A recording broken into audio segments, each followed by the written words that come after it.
담대한 투자 시간으로 이어가 보겠습니다.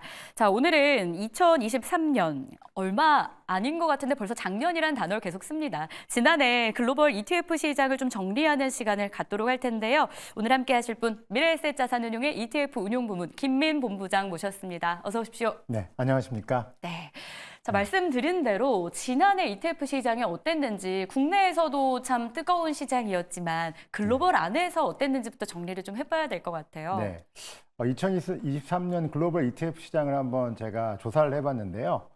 일단은 총 10,000개의 ETF가 지금 글로벌리 상장이 되어 있습니다. 그래서 1등이 미국이고요. 3,200개의 ETF가 상장되어 있고 캐나다가 두 번째로 1,100개, 그다음에 중국이 872개, 한국이 812개로 4위에 링크되어 있습니다.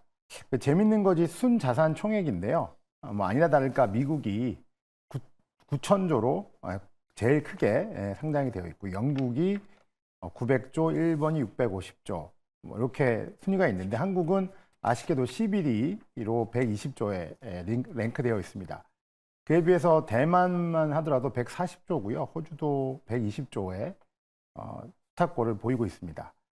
일평균 거래대금이 아주 순자산 총액과는 다른 모습을 보이고 있는데요. 일평균 거래대금이 1위가 미국이고 2위가 중국인데 3위가 한국입니다. 그러니까 순자산 총액은 11위이지만 네. 일평균 거래대금은 전 세계 3위인 거죠. 하루에 30조의 ETF의 거래대금이 이제 유통되고 있는데요. 이 의미는 이렇게 보시면 될 것 같아요. 한국은 아주 건전하고 양호한 시장이다 이렇게 네. 결론을 낼 수 있을 것 같은데 그 이유는 기관 투자가와 개인 투자가 잘 섞여 있다 이렇게 말씀드릴 수 있을 것 같습니다. 그 이유는 기관 투자 같은 경우에는 한번 매수를 하게 되면 거의 매도를 잘 하지 않거든요. 롱텀으로 투자하기 때문에. 그래서 거래 대금이 되게 낮은데 한국이 3위인 이유는 그만큼 개인 투자자들의 활동이 아주 많다는 거죠. 그러다 보니까 한국이 순자산 총액으로는 11위에 랭크되어 있지만 어떤 시장의 ETF의 시장의 질로 본다 그러면 굉장히 양호한 시장의 모습을 보이고 있다.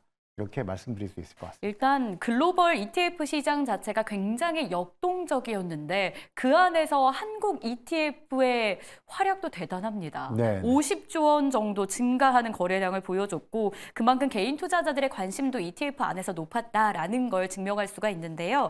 자, 그러면 한국 시장 안으로 좀 내용을 좁혀볼게요. 가장 수익률이 좋았던 ETF가 있을 거고 그걸 토대로 또 올해 저희가 참고해 볼 수 있지 않을까요? 네, 아마 많은 분들이 아까 제가 812개의 ETF가 상장되었다 이렇게 네. 말씀을 드렸는데요. 많은 분들이 그러면 이 812개 ETF 중에서 1위는 무엇일까 굉장히 연예대상처럼 네, 왜냐하면 800개면 굉장히 그렇죠. 많은 숫자잖아요. 엄청나게 많은 ETF가 가장 1위 ETF는 해외 지수 ETF고요. 네. 그 ETF는 타이거 필라델피아 반도체 레버리지라는 ETF입니다. 171% 올해 작년에 상승을 했고요. 위는 미국 나스닥 100 레버리지라는 ETF로 140% 상승했습니다. 재미있는 것은 뭐냐면 아까 많은 분들이 이제 전문가분들이 나와서 개별 주식에 대해서 말씀을 주시고 또 수익률에 대해서 말씀을 주시는데 ETF 자체만으로도 무려 연간으로 170% 수익을 올릴 수 있고요. 또 ETF 장점이 사고 싶은 종목들이 너무 많은데 그 종목들을 잘 매니저가 모아서 만든 게 ETF 아닙니까? 그래서 네. 개별 주식에 대한 위험성은 낮추고 수익률을 이제 올릴 수 있는 게 그게 관건인데 지금 증명이 된 거죠. 170%, 100만 원을 넣었다 그러면 이제 170만 원을 이제 수익으로 떨어진다는 건데 1년 만에 엄청난 수익이고요. 이 또한 이제 ETF가 섹터로 잘 투자한다 그러면 좋은 성과를 얻을 수 있다 이렇게 말씀드릴 수 있을 것 같고요. 국내 또 궁금하실 것 같아요. 그러면 아까 전체적으로 1등은 타이거 필라델피아 반도체 레버리지 ETF인데 네. 그러면 국내 지수 중에서 1위는 무엇인가라는 부분들 좀 조사해 봤더니 코세프 코스닥 150 선물 레버리지라는 ETF가 이것도 90%나 올랐더라고요. 예, 그래서 코스닥 지수가 굉장히 좋은 모습을 보였는데 이게 이제 레버리지로 하다 보니까 2배를 하다 보니까 좀 더 크게 수익률이 이렇게 올라가면서 90% 올리는 아주 양호한 수익률을 보였습니다. 참 ETF가 활약이 대단했다. 사실 변동성이 심한 시장의 장세가 나타나면 ETF로 해답을 찾으려는 분들이 꽤 많잖아요. 네네. 그게 작년에 좀 심화되지 않았었나라는 생각도 드는데, 그렇습니다. 자, 그렇다면 올해 또 키워드 되고 있는 시장도 봐야 될 것 같아요. 제약바이오, 네네. JP모건 헬스케어 이 이슈도 있었지만 이 이슈가 끝나면 사실 제약바이오에 대한 관심이 죽을 수도 있다라는 네네. 게 전망이었는데 네. 올해 약간 트렌드가 달라요. 예, 예. 제약바이오가 계속해서 그 JP모건 헬스케어랑 상관없이 좀 연속성 있는 흐름을 보여줄 것으로 예상이 되고 있는데 ETF 쪽에서는 어떻습니까? 네. 작년에 보면 2차 전지가 이렇게 오를 거라고 아무도 상상을 못 했었거든요. 맞아요. 뭐 저 또한 그랬고. 하지만 한 3월 달부터 2차 전지 바람이 작년에 불면서 굉장히 불장을 보여줬고요. 그리고 순환매가 굉장히 빠르게 일어나고 있습니다. 뭐 반도체라든지 엔터라든지 바이오에 대한 기대감도 분명히 있어서 이런 부분들을 종목으로 피킹하다 보면 늘 뒤에 따라가기 마련이거든요. 그래서 ETF를 매수하신다 그러면 개별 종목이 아까 말씀드린 리스크는 줄이지만 전체적인 섹터를 따라갈 수 있고 트렌드를 따라갈 수 있기 때문에 ETF로 어프로치하는 게 가장 좋은 방법인 것 같고요. 2023년도에 뭐 헬스케어나 바이오 시장을 한번 이렇게 말씀을 드리면 코로나 이후에 수요 감소를 하고 기준금리가 인상이 작년에 되면서 제약 바이오 헬스케어는 굉장히 어려웠던 것 같습니다. 그리고 그 속에서 S&P 500하고 S&P 500 헬스케어 섹터를 비교해 보면 S&P 500이 작년에 한 24% 정도 올랐는데 S&P 500 헬스케어는 지금 마이너스 상태거든요. 그만큼 헬스케어가 글로벌리도 좀 눌려 있었다 이렇게 말씀드릴 수 있을 것 같고요. 국내의 2023년도에 헬스케어 바이오 섹터를 보면 국내 그 대형 바이오 기업보다는 전통 제약사가 굉장히 좋은 모습을 보였고요.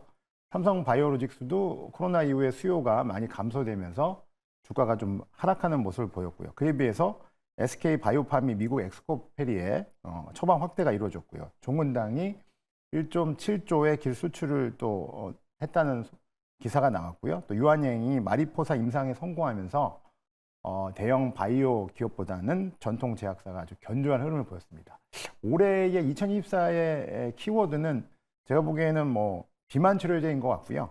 위고비가 취지돼서 일론 머스크까지 트위터 올리면서 굉장히 많은 부분들을 얘기해주고 있는데 일라이 릴리에서 제파우른드라는 이름으로 이제 위고비에 대항하는 상품이 출시될 예정입니다. 그러면 그 비만 치료제 시장에서 이 비만 치료제가 살을 빼는 효과도 있지만 당뇨병에도 또 효과가 있거든요. 그렇다 그러면 이 위고비와 제파우른드가 시장을 양분하면서 2024년도에 헬스케어에 큰 화두가 되지 않을까 그렇게 생각하고 있습니다. 자, 그렇다면 대표적인 국내에 상장된 헬스케어 바이오 ETF는 어떤 것들이 있을지 이게 또 관건이 될 것 같거든요. 알려주시죠. 예, 대표적으로 4개의 ETF가 있는데요. 첫 번째로는 타이거 바이오 탑10이라는 ETF가 있습니다. 네.